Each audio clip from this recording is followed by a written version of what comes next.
Hey guys, and welcome to the Week 5 edition of the Fantasy Points XFL Break.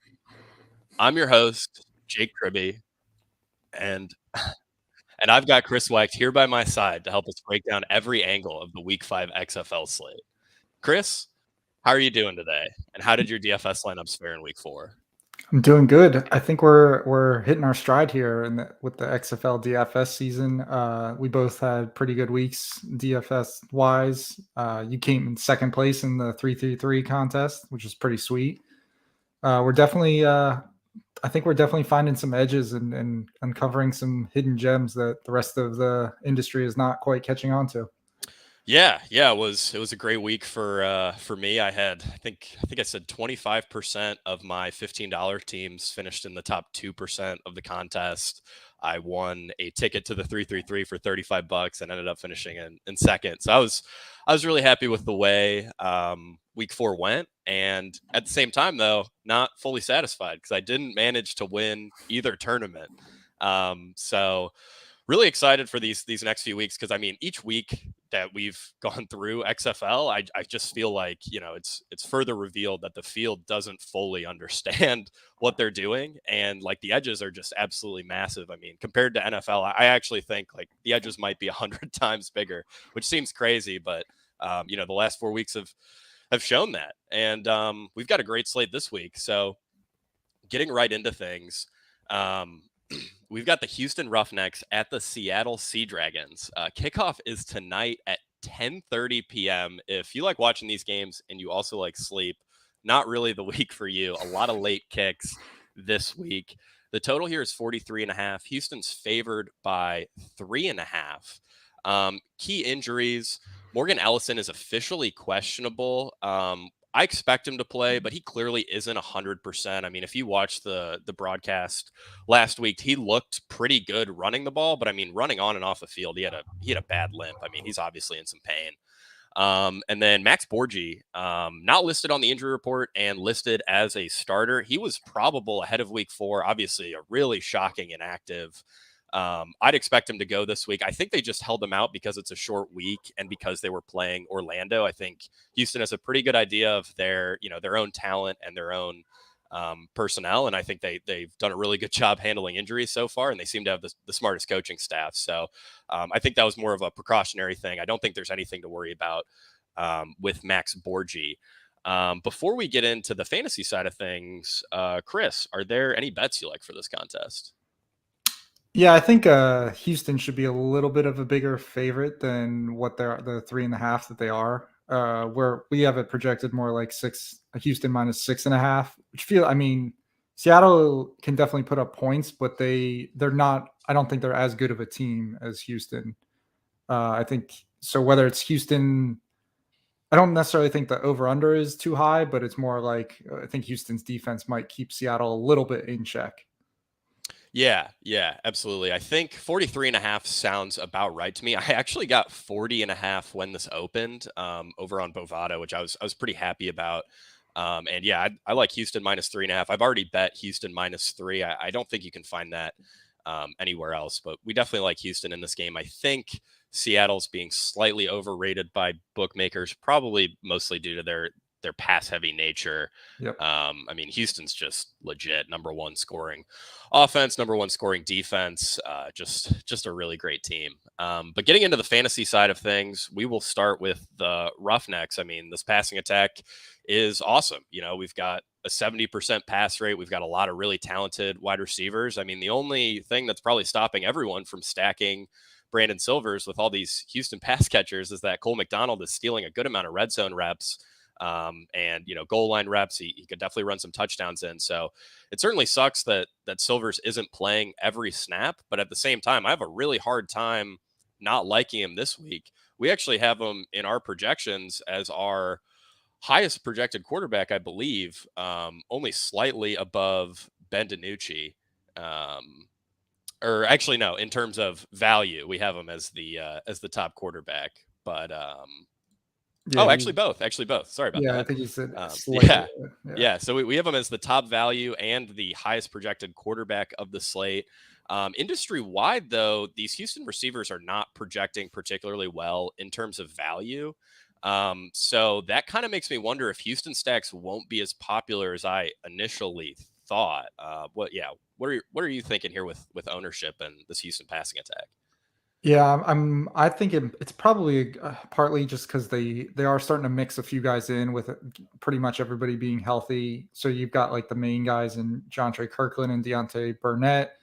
And then Travel Harris, Cedric Bird working. Nick Holly's still out there running around about half the routes. And then you got the running backs as well catching passes. So I think that's what's keeping some people feeling super confident. And like on the flip side, Seattle is just like so obvious who their main guys are, whereas Houston's a little bit more tricky to figure out. But I think there's the passing attack from Seattle is the reason we have Silvers as projected high as we do, is because it could push Houston more than we've seen them push. Not that they've been ones to take their foot off the gas really, but any little extra bit can give Silvers that, his ceiling is definitely capped, but maybe his, average outcome can be a little bit higher in a game like this. Yeah, absolutely. I think, when it comes to the Houston receivers, Travell Harris, Deontay Burnett, and Jontre Kirkland are all going to be pretty popular on Silver's lineups, and I think they're all plenty viable. Nick Holly and Ben Putman, might project okay in some spots, but I don't really like either guy. If I am dipping down, Cedric Bird is worthy of mention. He had an 80% route share last week. He's playing pretty much exclusively slot for them, so I don't think he has. Yeah, I don't think he's super live to catch like a deep touchdown or anything like that. But he could see 5, 6, maybe 7 targets, and he's fairly cheap. So he's probably my fourth favorite option overall after the big three in Harris, Burnett, and Kirkland. But there is a guy who's kind of a galaxy brain play who I really like for Houston in Justin Smith. We've seen AJ Smith talk him up in the same light as Deontay Burnett and Jontre Kirkland. And the problem is that he plays the same position as those guys. He plays outside wide receiver. They play exclusively outside. He plays exclusively outside. So he's only earning, about 10 routes per game. He did see a season high in route share last week at 29%, along with 3 targets. And I pulled this stat, which I thought was pretty telling. I mean, he's the minimum price. He was 0.1% owned last week. He's the minimum price again this week. He's definitely going to be sub 1% owned. If he had caught a deep target that Brandon Silvers put right on his hands, he would have had a 68-yard touchdown and finished last week with 16.6 DraftKings points. So, that's the upside there with Justin Smith. Obviously, a guy who's running, 10, 12, maybe 15 routes on the high end in a game isn't a super appealing target. And I get that. And the field's going to think that too. But, if I'm playing 15 or so Silvers teams, which I think I probably will, I'm going to want Justin Smith on at least 1 or 2 because I think the upside there is actually pretty decent, just especially given how much these coaches seem to like him. I mean, the broadcast last week mentioned that, AJ Smith said to them during like the pregame festivities or whatever, that they need to get that guy more involved and that they're super excited about him. So it feels like Justin Smith is gonna, he'll have a breakout, he'll have a big game, and it's just a matter of time. But obviously for an individual week like this week, it's pretty high risk. So that's my Justin Smith pitch. But yeah, he's only getting 10 routes a game. So this feels like one of those things where the coaches just keep saying, "Yeah, we got to get this guy more involved," and then it's like, "Well, you call the plays, you choose who's out there," and they just continue. It's like, "What do you mean we got to get him more involved? It's just, if you want to, it's in your hands." Yeah, and you go. I was just like, I don't think he's a bad play. Like I think he's perfectly fine as a punt play. I mean, like other guys that you would be punting off in that 3K range, like Lance Lenore, Caleb Van Der Esch, like they might run more routes, but they're on way, way worse offenses. So, there's no reason that Smith can't be as viable as guys like them too. Yeah, absolutely. And it's really disappointing that they haven't tried to put him in the slot a little more because it seems like there's just no wiggle room with these outside wide receivers. I mean, Burnett and Kirkland are getting, at least an 80% route share every game. And most games they're running routes on 100% of the dropbacks. So, yeah, it's certainly thin, but I do think there's some really good upside there. And if Justin Smith wins somebody a tournament, I really, really hope it's me. I'll be pretty upset if it's not. The running back room for Houston, pretty interesting. We've got Max Borgi, obviously expected to play. He's like, the XFL's Christian McCaffrey light. I believe he had about 65% of backfield weighted opportunity in the first 3 weeks. He should be fully healthy. They've been fairly efficient running the ball. He's averaging, I think, 4.7 targets per game, which leads all running backs by, I think, a full target. So easily the best receiving workload among running backs. The problem is he's expensive and he doesn't project particularly well. He'll project a little better for us if we get news that one of Bryson Aline or Dejan Lee is inactive. But I still don't think he's going to pop as a value, even if one of those guys is inactive, because of his price. And that should keep ownership pretty low. I mean, we might get Borgi at 10 or 15%. I'm still not quite sure, but I don't think he's going to be very popular at all. No, yeah, I think if you have the salary, he's a great leverage play on the, one of the highest, if not the highest, the second highest implied team total team of the week. Yeah. So yeah, I think it's an awesome leverage play. And we don't know what the offense will look like if both Lee and Aline are active. But he would get a slight bump if one of those guys is not playing tonight. Yeah, so we actually saw this in week 2. They had all 3 guys active. Borgi led all running backs in weighted opportunity with 15.5 weighted opportunity points. Dejan Lee and Bryson Aline only combined for 5 weighted opportunity points total. So that's a roughly 75% of backfield usage for Borgi, which I think is probably the high end of what we would expect. I mean, Aline and Lee have looked pretty good overall. So yeah, I'd say Borgi's usage will probably range somewhere between 60 and 75%. But he's definitely got pretty solid upside here, especially in an offense as explosive as Houston's. Moving on to the other side of things, Ben DiNucci in a tough matchup against the league's best defense, but at the same time, I mean, he's running. He's second in fantasy points per game behind only AJ McCarron. He has the highest fantasy point total in any individual game of an XFL quarterback this season, scored 35 points in week 3. Yeah, what are your thoughts on Ben DiNucci and some of these Seattle passing options? I think this is going to be these are going to be the most popular stacks of the week for people. We project Seattle to be down. They already pass a lot. Question is, how much can they really pass even more than they already do?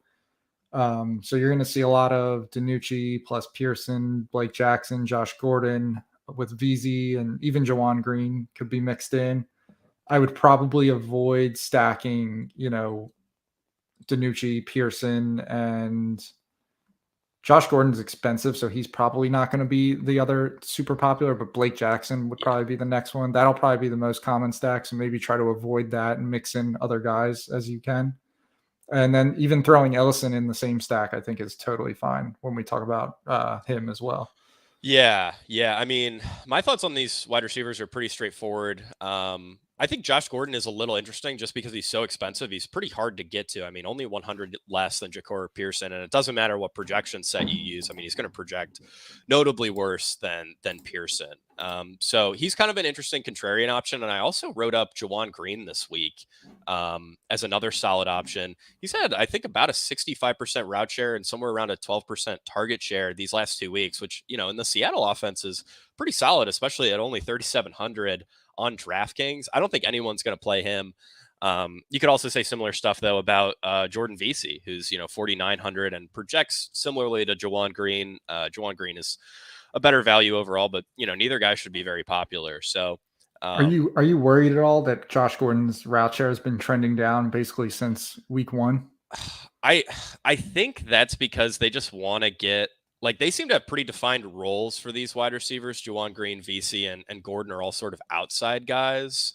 So I think they just want to get Jawan Green a little more involved. I still think, like, when Gordon's on the field, they're giving him targets. Right. He's a guy they like to throw to in the end zone. They've thrown to him on some of these 3-point conversions, which are pretty valuable for fantasy.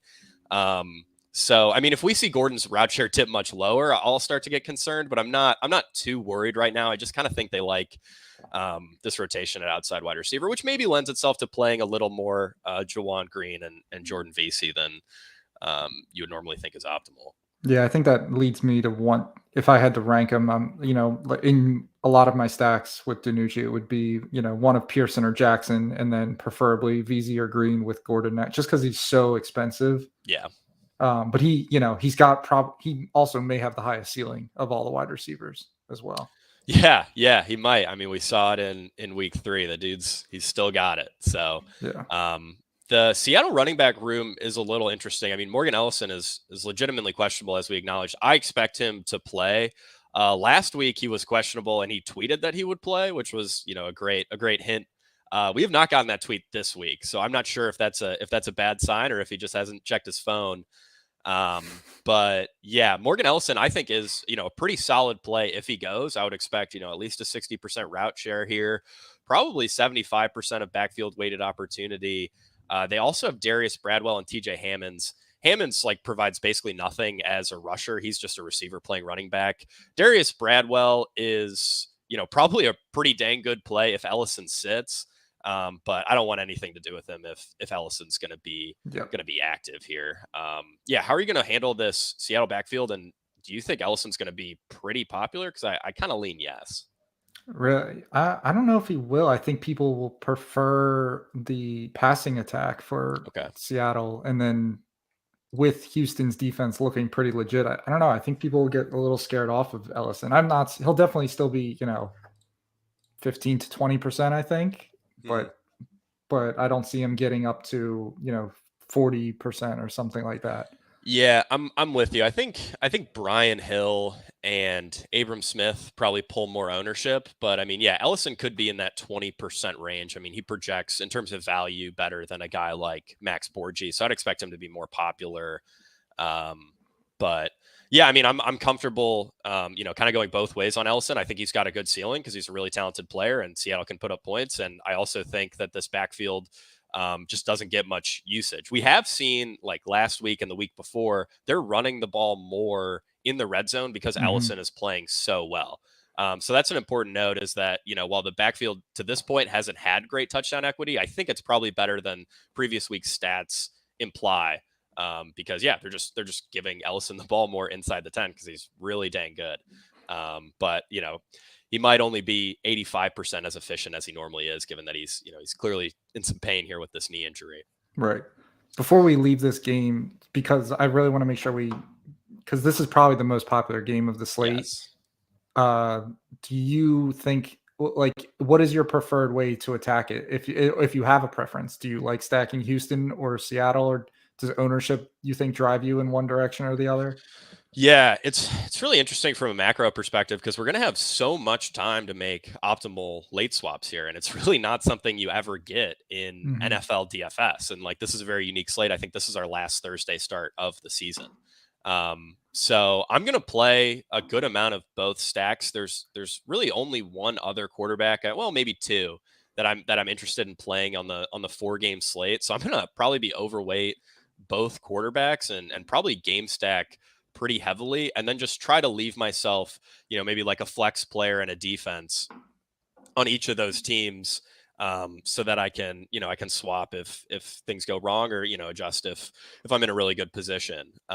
So I definitely want to be overweight on this game. I just feel like this game has easily the best upside. I mean, we'll get to DC and St. Louis shortly, and obviously we saw them combined for 60 points the last time they played, but this feels to me like kind of the game of the year so far in the XFL, at least from a fantasy and offensive perspective. But I'm really curious how you're playing this.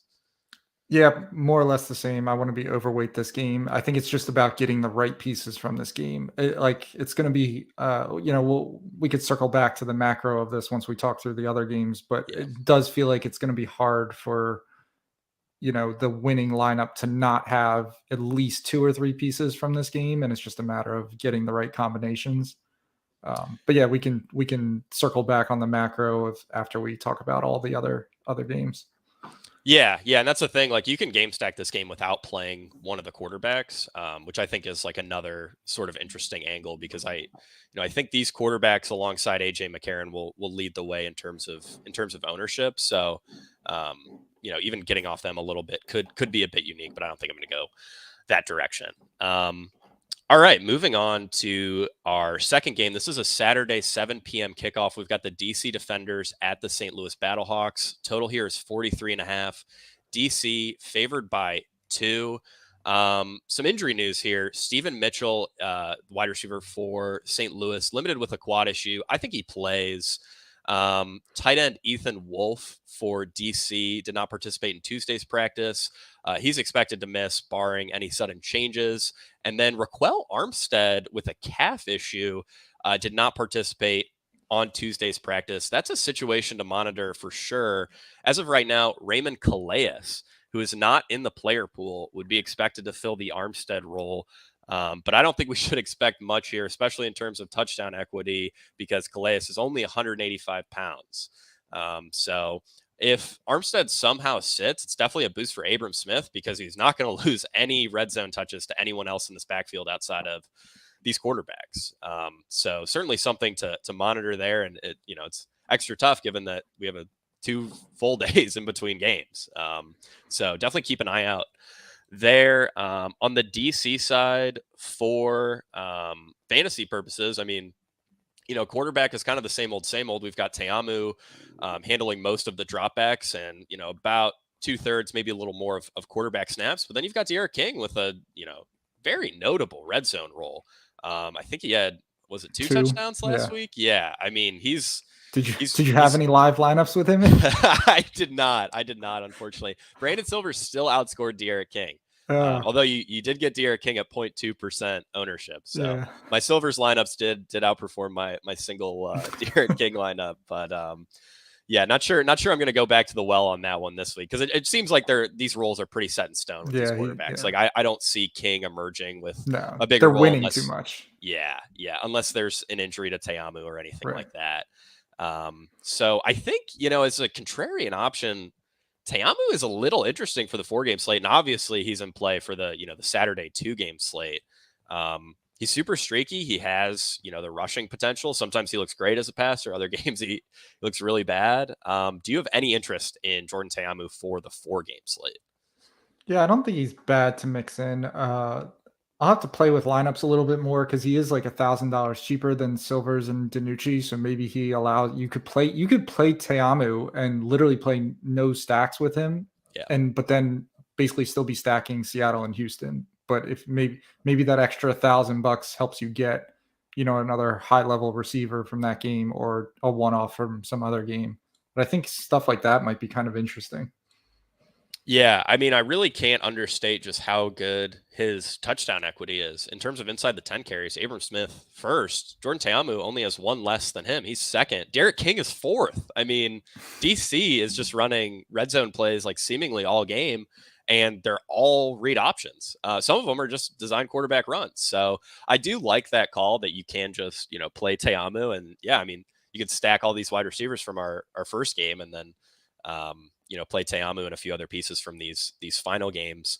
On the wide receiver side for DC, I think this is a pretty interesting conversation here. We have Lucky Jackson leading the way, but then you've also got guys like Chris Blair, Jaquez Izzard. I'm really not sure what I'm going to do with these guys. I wrote up Lucky Jackson as, a pretty solid value play, but I did say, he's probably going to be popular. And I think Chris Blair is, a reasonable pivot if you're concerned about ownership. Chris, what are your thoughts here? There's a low passing offense, but they have room to spike because of, they're clearly the guys and they're so cheap compared to other wide receiver 1s and 2s in the XFL. So I have no problems with them. It's not something I'm looking to do. But I have no issues if you want to throw in a Lucky Jackson or a Chris Blair. So just because, the team total is high. So somebody's got to score the points here if we think they're going to score as many points as we do. Yeah, for sure. I mentioned Izzard previously. Josh Hammond is actually the wide receiver 3 here. We have Hammond with a significantly higher. He's actually out there a good amount. Yeah.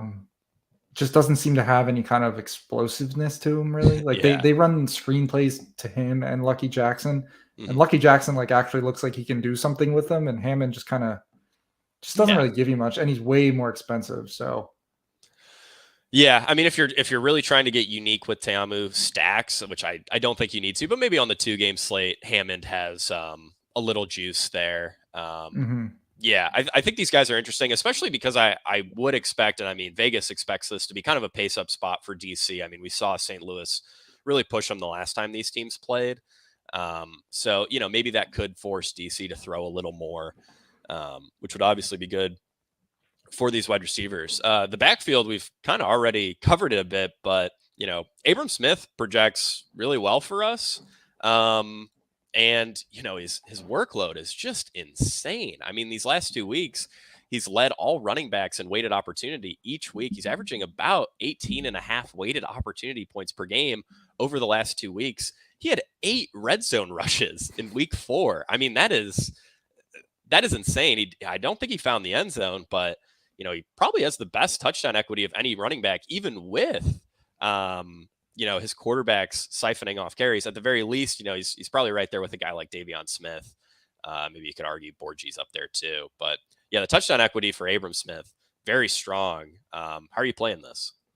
Yeah, I mean he's gonna get work, especially if Raquel Armstead is out. I mean, he might be my favorite running back play if Armstead is out. Yeah. It depends like how when we get that news and whatnot. Like if we start to hear it before, it's going to get baked into his ownership pretty good.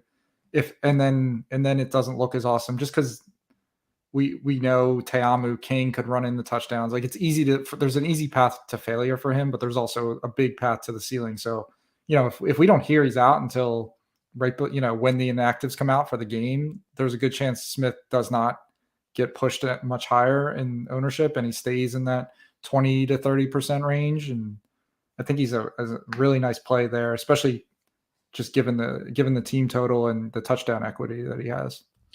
Yeah, for sure. I don't think he'll be tremendously popular, but I mean, he could push to be, the most popular running back on the slate. At the same time, I mean, we've seen running back, even when there were these smash plays, we've seen running back ownership come in pretty flat. Like, I'd be surprised if he was drastically higher than 30%. I think that's probably the high end of what you would expect from Abram Smith ownership. And honestly, after what he's shown the last 2 weeks, I mean, 77 and 79% snap shares, like I mean, yeah, just a really, really great role. I do think, for what it's worth, I do think Armstead plays only because DC hasn't signed another running back. I'd be pretty surprised if they Yeah. were comfortable, with the possibility that they could go into this game with only 2 running backs, given how much they run the Yeah, that's their football. whole identity. Yeah, Artavis Pierce is another guy on the roster. He's on IR right now, from what I can tell. So yeah, I think we may get a clue later in the week if DC doesn't sign someone, or if they do, as to Armstead's status. All right, on the other side, we have a St. Louis passing attack that's been really good lately. McCarron looks awesome. I mean, probably the best quarterback in the XFL overall. They seem to be getting a little better every week. I've been pretty impressed with, the development of this offense overall. Um, I feel like we kind of say the same thing about McCarron every week, where it's like he's not quite Silvers, he's not quite DiNucci, but he's still a good option Yeah. on a team that's throwing the ball at a pretty high rate, and he has talented pass catching options. How are you going to play this week? Because my love for Silvers and DiNucci, I feel like is going to keep me under the field on McCarron, and I'm not super comfortable with that, just given that I think he's pretty good. Yeah. Yeah, that's a good point. I probably want to try to be at the same ownership that I am at with Silvers and DiNucci as McCarron, because the problem we've seen with St. Louis is they don't quite push the ball when they, like, no matter what. But DC has been putting up points on everybody, so this is a game where we think St. Louis should have to try to score points. So yeah, and the Aitman being on IR really narrows down the receiving group, so it makes stacks with him easier as well. I'm definitely going to try to get a good amount of McCarron. I think he's a solid play. You can stack him with Butler, Shepard, Prohl, maybe even Steven Mitchell, and it's not going to be super. I mean, Butler will probably be popular, but that's it. Everybody else will be pretty reasonable. I think Shepard might be kind of popular after what he did last week. I do think Butler's going to pull the most ownership of this group. But I yeah, think the industry is underrating Shepard a little bit with for sure. how He's like bigger. legit good. Yeah, and You his know, this is role the guy who spent time really with the Packers. increased last week with Aitman out. Like he Yeah. saw what 29% target share. We're not necessarily projecting that again, but it's reasonable to expect he does get north of 20% again. Yeah. He was already running all the routes. It just seems like targets finally started to go his way last week.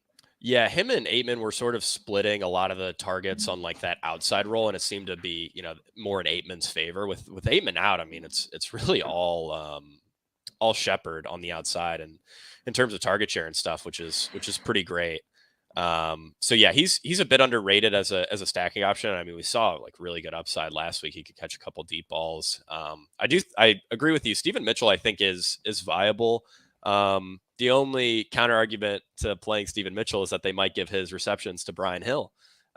So, but DraftKings will still pay out both alternate universes, or the alternate universe, plus the actual score results. So that was a very goofy quirk of last week's slate.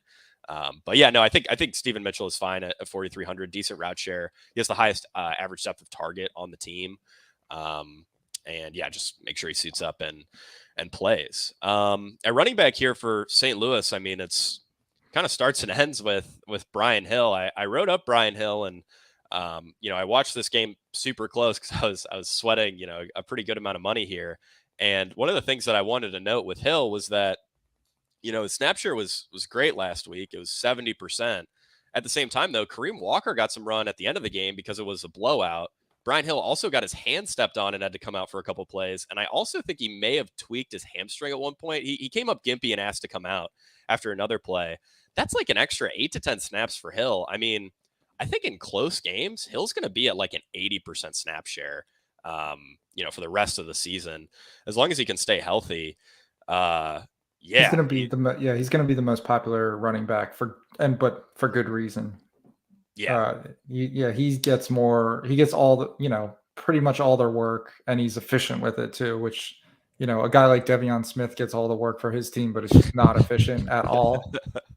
Yeah, exactly. So yeah, definitely like Brian Hill. There is the risk. I mean, Mateo Durant could steal some red zone touches. That's sort of the only like downside with Hill. I was really hoping they'd totally kill Durant's red zone role last week after he fumbled in the at the goal line in week 3. And, I think they did lean on Hill a little more, but Durant still got some snaps in the red zone. But yeah, it's really hard not to like Brian Hill. I mean, averaging 5 yards per carry and in a strong offense. Chris, you have anything more on this game? I think we pretty much covered it. Sweet. All right. So we have another late kickoff, our third game of the slate, Saturday at 10 p.m. The Orlando Guardians at the Vegas Vipers. Total here is 41.5. Vegas favored by 7.5. Some key injuries to monitor here. Tyler Huntley has practiced in full all week.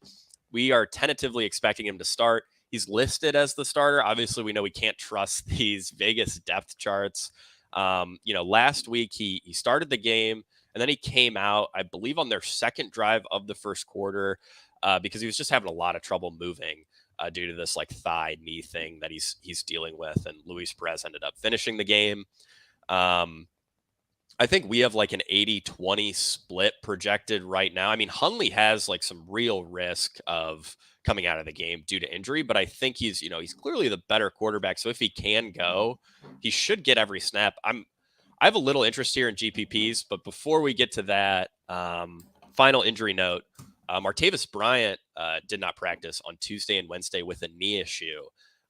We saw Geronimo Allison as a healthy scratch in week 4. I'd expect Allison to be active if Bryant can't go. I think it's very unlikely we see both of these guys sit unless this new offensive coordinator just really hates Allison for some reason.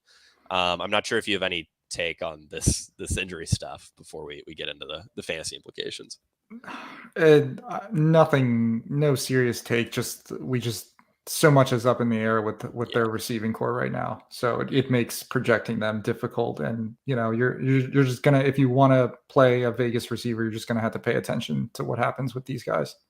Yeah, for sure. I mean, we know, we know about Jeff Badet, but yeah, these other guys we're gonna have to monitor. Let's start things off on the Orlando side.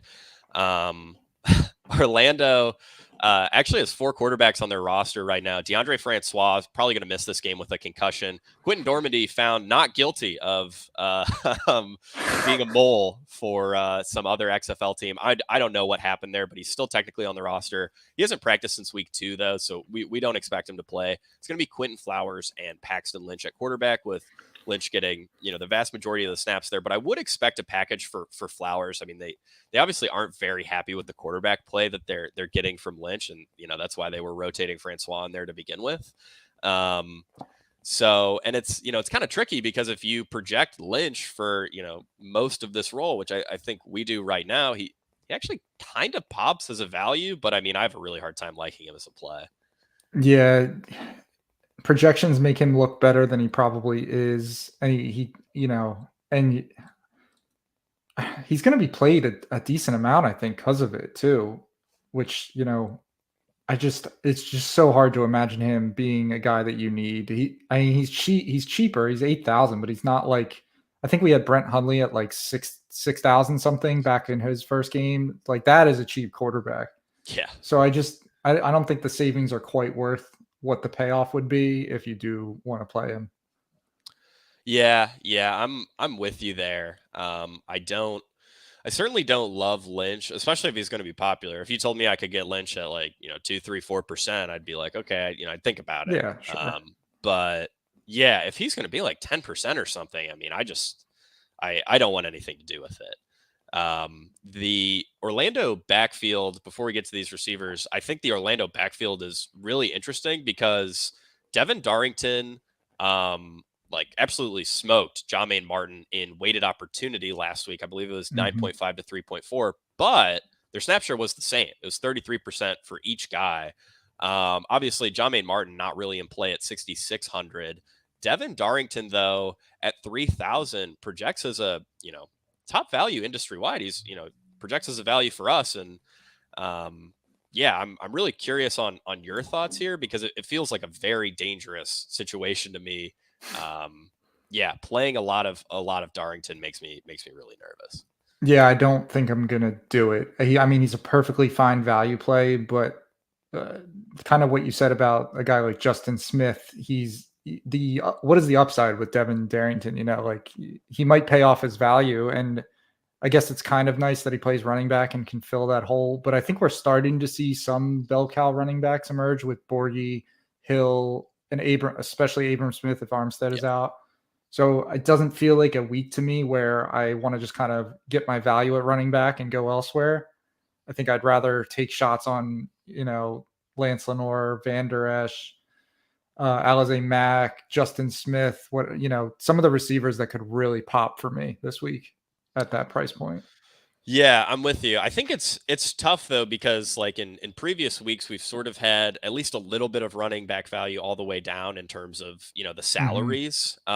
This week, though, it's kind of like once you get below 6K, there just really isn't No, anything. there's not a lot. So I think that will make people drift to Darrington. But, a point that I made in my write-up this week is that the Orlando backfield, 9.6 weighted opportunity points per game. That's for the entire backfield. That's 47% worse than the second worst team. Like, this is they're not moving the ball at all. They're not scoring touchdowns. This backfield has almost no TD equity.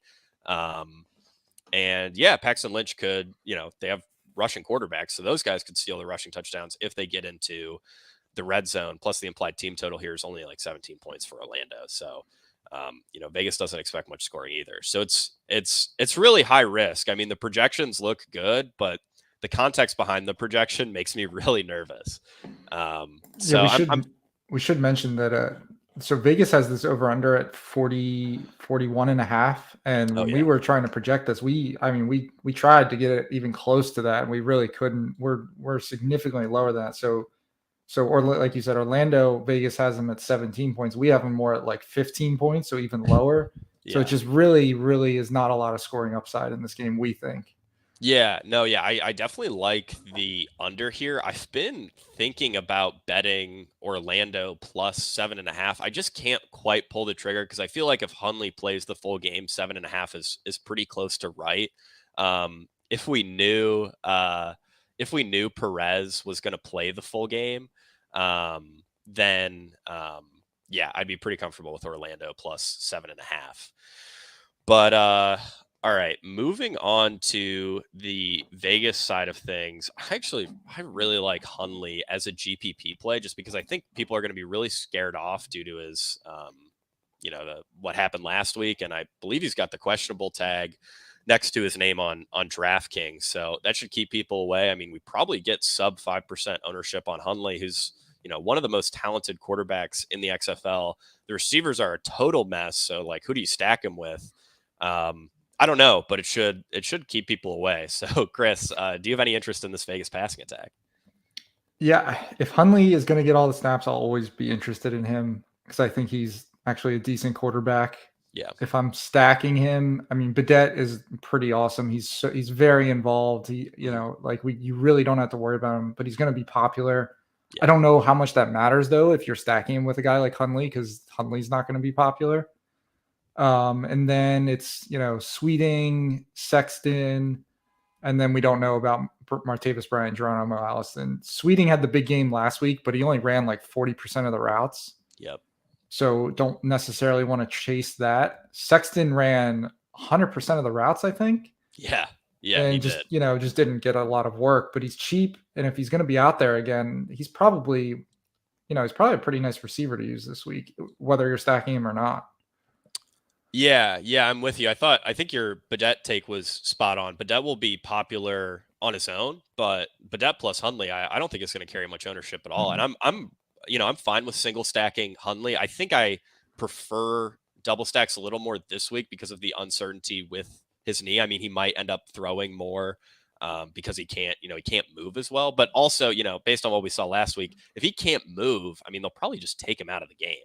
So Yeah. I think if you're playing Hundley, you're kind of betting on that rushing upside. So yeah, single stacks are fine there. And then yeah, when it comes to Sexton versus Sweeting, I prefer Sexton. We have Sweeting projected slightly higher, but yeah, I mean, I think Sexton is a really good play. If you tell me he gets 100% of the routes on a team that's quarterbacked by an NFL caliber guy, um, I'm a pretty big fan of that play at 3,600, and then I'll probably mix in a little if I play multiple Hundley lineups. I might mix in a little bit of whoever's active between Martavis Bryant and Geronimo Allison. I'd be pretty surprised if both guys suited up this week, given what we saw last week and the injury concerns with Bryant. But yeah, those are my thoughts on the Vegas passing attack. You have anything to add there, Chris? Nope. I think it's we can. I mean, do we even need to talk about the running backs for Vegas? I mean, I guess we could mention them. Rod Smith and John Lovett neck and neck last week in weighted opportunity. Lovett at 7.9, Smith at 7.8. DeAndre Torrey is a little bit involved, 5% snap share. It's slowly turning into a two-man backfield. I think that may be a mark of the new offensive coordinator. So, for the 2-game slate, I think both Lovett and Smith have at least some reason to be played. For the 4-game slate, though, I mean, I don't see how you can get there on either guy. Yeah, it doesn't seem like it's worth playing. I mean, they both saw a slight bump in route share, so yeah, maybe that is pulling away from DeAndre Torrey a little. But yeah, as long as they're basically splitting everything, it's hard to really consider them. Yep. Alrighty. Moving on to our Oh, I last think game. we forgot to talk about the Orlando receivers. Oh, yes, you're right. I did skip the Orlando receivers. Thank you Not for that there's thank a you for lot to stopping me talk there. about there. Either. Yeah, I mean, it's really, it's kind of the same as last week Yeah, for the most part. We've got Lance Lenore popping as a solid value industry wide. He's a good play, but the passing efficiency of these offenses it's just bad. right. So, like the floor is pretty low. Yeah, Latimer is shaping up to be really popular. I mean, he projects well industry wide. He projects pretty well for us. He's easily earning the most consistent targets on the team. He's dominating, the red zone stuff. He's like pretty Mhm. much the only guy seeing red zone targets for them. Yeah, and Doesn't then you feel it doesn't feel great to have an Orlando player be potentially one of the most popular on the slate, though, does it? Yeah, right. And another thing that I've kind of noticed with these spring leagues is outside of like Donald Parham, who was, a 2020 XFL legend, these tight ends, while a lot of the time they see good volume and project well, we really haven't seen like many good ceiling performances from these tight ends that are getting a lot of targets. I mean, Sal Cannella in the USFL last year, he was popular every week. I don't think he ever exceeded 20 DraftKings points. And that's kind of how I feel about Latimer. I mean, Latimer probably has a little more upside, but the floor is like 5, 6, 7 points. And if he's going to be like 30% owned or higher, yeah, I'm fine being underweight the field there. I think fading popular Orlando players is probably sharp. I think you'll make money in the long run if you do that. Yeah, probably. And then Eli Rogers, I guess, is worthy of a mention. Only 3,400, projects pretty well. The industry has him in a pretty similar spot to Lenore. We're higher on Lenore. I think Lenore is clearly the lead wide receiver in this offense. Not that that's worth a ton relative to being the wide receiver too. Right. But yeah, all three of those guys are in play and are decent values. Just remember that the Latimer will probably be very popular. Yep. I think that covers him. Alrighty, thanks for stopping me on that. By the way, I almost skipped over our fantastic Orlando receiving group. Okay, last game of the slate. This is a Sunday at 9 p.m. kickoff. So, night owls, rejoice. The Arlington Renegades at the San Antonio Brahmas. Total here, 34.5. I mean, goodness. San Antonio favored by 3 points. Fun quirk here. These teams are playing twice in a row. They play again in week 6. So we get to see this, game of the year type spring football contest 2 times in like 7 days. So that's awesome. Injuries. Wide receiver Javonta Payton for Arlington is likely going to sit due to a concussion. He only had 5 routes in week 4, so not something I would be super worried about in terms of impacting projections or whatever. San Antonio has a lot more to monitor though. TJ Vasher is dealing with a shoulder issue. He was limited in practice on Tuesday, and Travis Johnson, another wide receiver for San Antonio, dealing with a back issue. He did not participate on Tuesday's practice. Both guys should be considered questionable, probably a little more likely for Vasher to play, but I would be surprised if we see Johnson suit up this week. Before we get into the fantasy implications of all that, do you have any bets that you like for this game, Chris?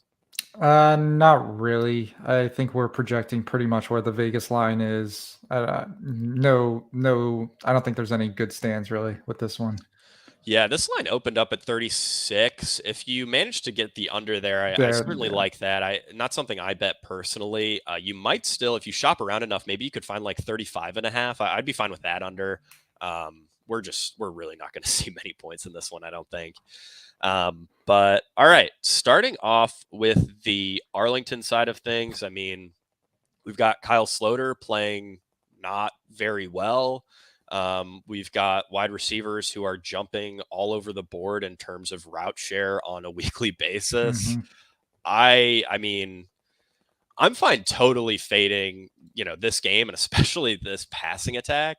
But yeah, I'm curious on your thoughts here because we do have, Cannella projects okay, but Caleb Van Der Esch at only 3,000 actually projects as a pretty strong value for us. So Yeah, he's the guy I like. Probably the only guy I really like from Arlington. He didn't play the first 2 weeks, I believe, and has yeah, been ramping up each of the past 2 weeks. And he actually looks pretty good. Like he's actually giving them a little bit of a spark. So at 3K, I think he's totally viable and a nice salary saver if you need it. You're not going to get a massive game, but I think he's good as a value play. And I'd rather play him than like Cannella. Slaughter we're projecting him to get all the snaps. There's an outside chance that maybe Plitt comes in if he continues to not play well, but right now we're not projecting that to happen. So yeah, not too exciting on the Arlington side. no, certainly not. I think, in my player pool, I will probably narrow it down to only Caleb Van Der Esch, at least when it comes to these pass catchers. I mean, you could make an argument for Vaughns or Arcanado, but we've seen, I mean, like I said, these route shares are Just all just over the place. Yeah. just all over the place week to week. It's like they're hitting randomize on their wide receiver route shares. It's really weird. Like I don't know. It just doesn't seem like they found any offensive rhythm at all, and like they're not comfortable with their personnel. It's just very strange. Running back though for Arlington, I mean, Davion Smith, I think is legitimately in play. He's not like a crazy value or anything, but he should be decently popular. He's totally dominates the red zone role. The team cut Adrian Killings, I believe. So it's really just him and Farrow in this backfield. Farrow is seeing the pass game work, but if they get inside the 5, it's the ball's going to Davion Smith. Like they're not even gonna mess around with play action. Like they're giving him the ball. So, and we'll get to the other side of this game as well, but I kind of like, Davion Smith, the Arlington running back paired with the Arlington defense, as, a little mini stack for this game. Yeah, I don't hate that. I really wish he was like in the 6K salary range. Like 7.5 is just like a touch too much.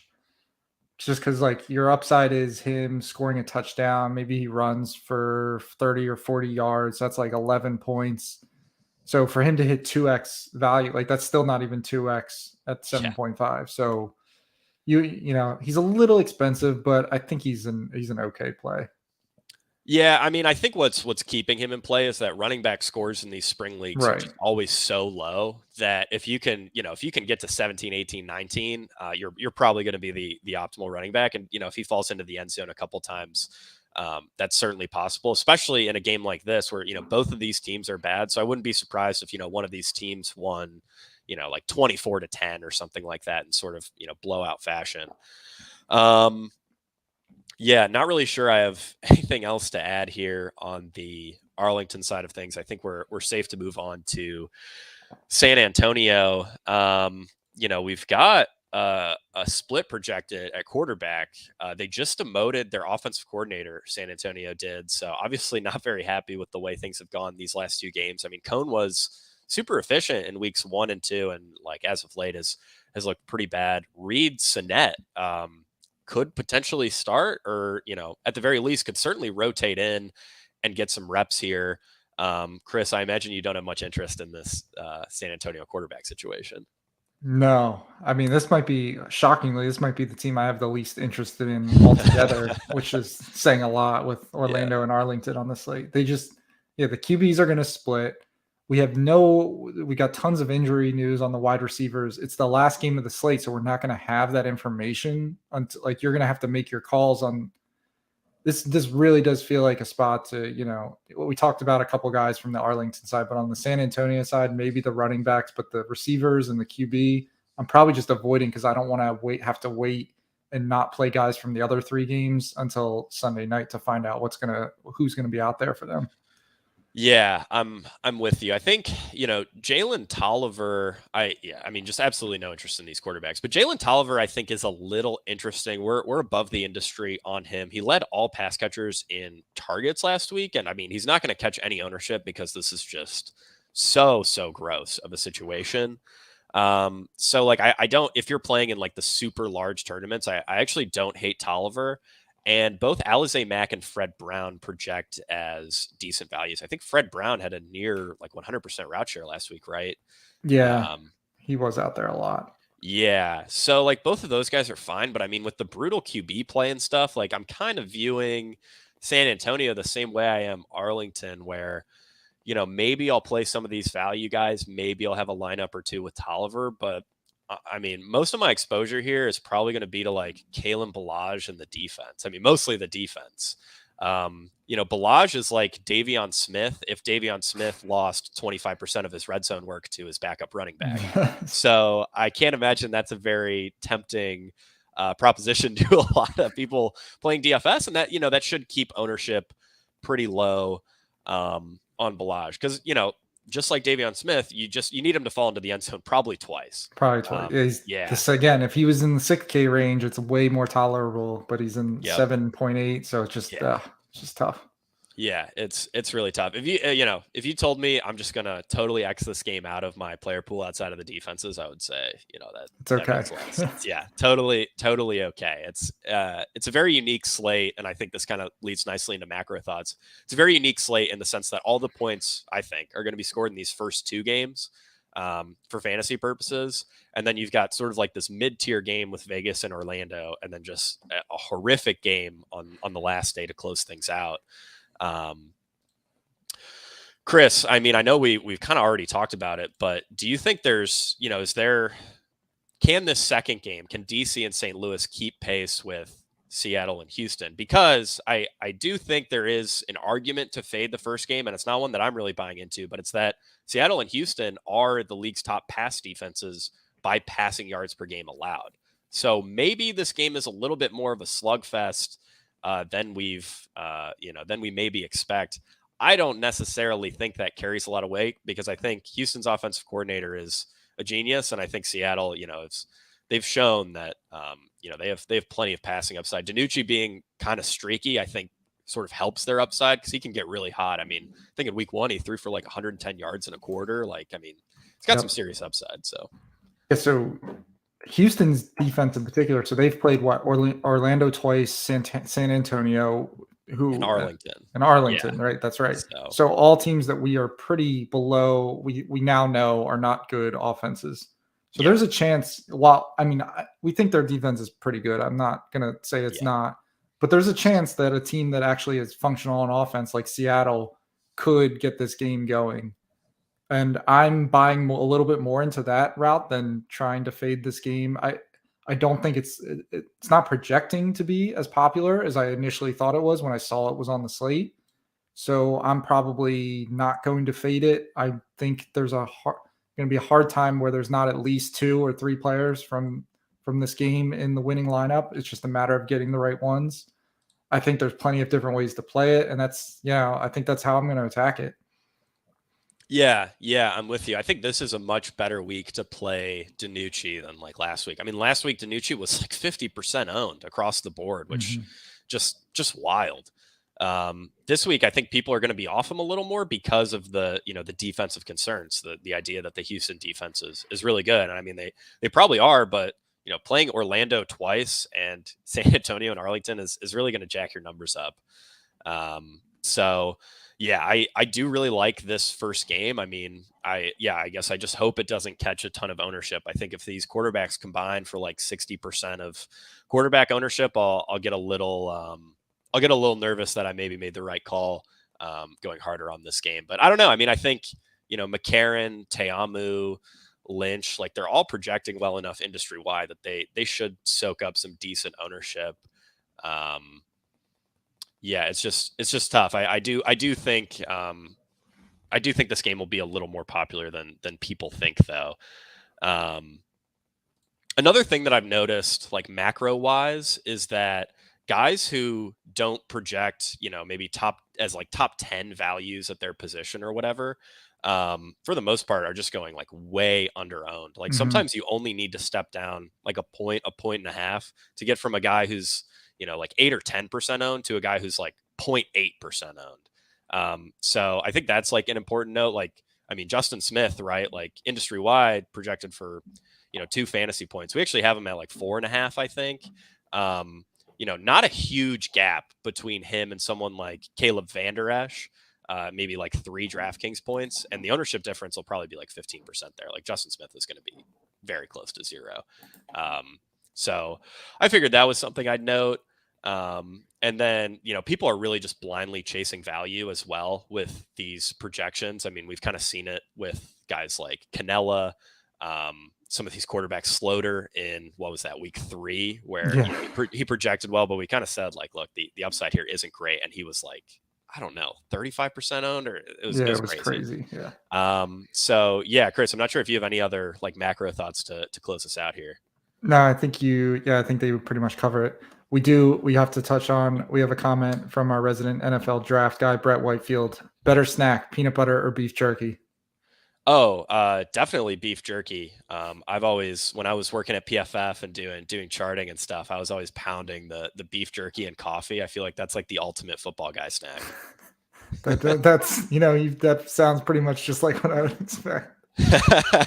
I'm going peanut butter. You can do it's too versatile. You can do too many different things with it. Wow, Chris with the contrarian take. I think the ownership on that would heavily skew towards beef jerky. Um, In the football industry in particular. yes, definitely in the football industry.